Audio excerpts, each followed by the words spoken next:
I'm concerned about the short-term and long-term effects of it. I came over to see what's going on with this human poop. What's going on with it? Yeah, what's going on with it? I think it needs to stop because it's horrible. It started off probably 40-some years ago. We're the only city that I know of that's actually banned it. I serve over 20 plus tenants in one concentrated area at my RV park. What do I do about them? That's their home.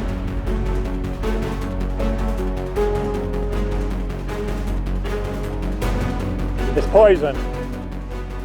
It's contaminated. I had a chart that said what was in her water. Nitrates, I think, was the highest, which is poison.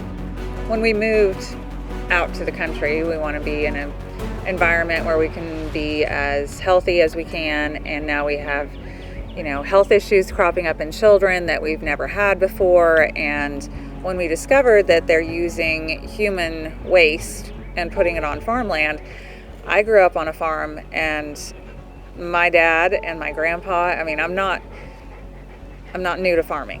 They know what they put on their land. And a farmer should know what they put on their land, and they should care about the health of their land.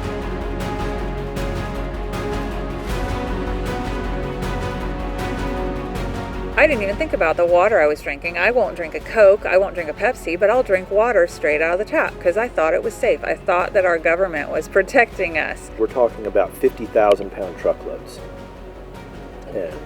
And their own regulations, the EPA regulation, mandates that it be disked in 4 inches deep. It is never disked in 4 inches deep. After they disk it, you can see the material on the surface. The ground is black after they get done. Everything that they're getting is contaminated with PFAS, PFAS, which is forever chemicals. What's happening in Maine now should be a wake-up call to Oklahoma to stop all permits for sludge. These farmers in Maine that were told by their DEQ, their Department of Environmental Quality, that this was safe and it's fine and it's green and environmental. Now those farmers are being shut down. They're being told by their government, the same government that told them it was safe, they're being told it's not safe. We're sorry, our hearts are broken for you, but your land is contaminated forever. I don't want to live in a toxic dump.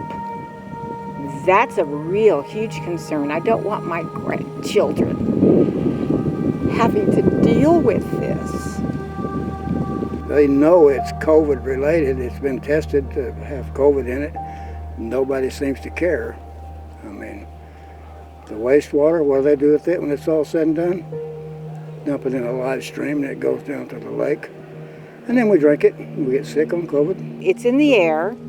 We are breathing it. It gets on our skin and into our skin. What's it doing to our bodies? How long does it last?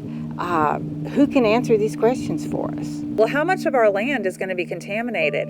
Michigan, same thing is happening, and they're telling these big beef farmers that they were assured that this sludge was safe. They're now telling these beef farmers, sorry, you can't sell your beef, and it's all recalled. Well, the farmers are really upset, and they should be because they were told it was safe. Germany, they're capturing this and turning it into biodiesel. Switzerland banned it years ago.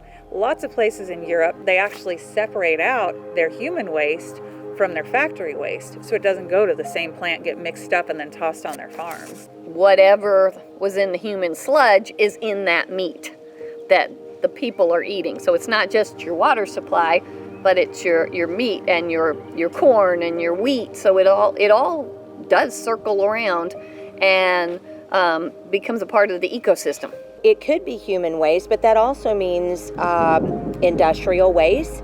It also means the waste out of somebody's front yard who's changing their oil and doesn't want to, put their, it could be anything. Why this came about and why we saw so much of this in the last 3 to 4 years of these farms coming online, because Synagro was actively coming out and contracting with these farmers.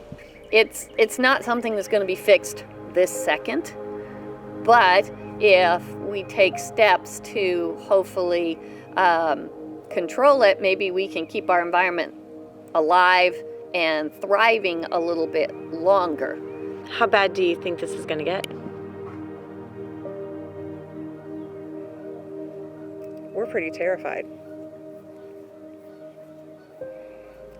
I mean, until people start to rise up and demand change and say, no, we really don't want to use our tax dollars to put in a new trail system. We would rather protect the health of our people with that money and actually change our wastewater system.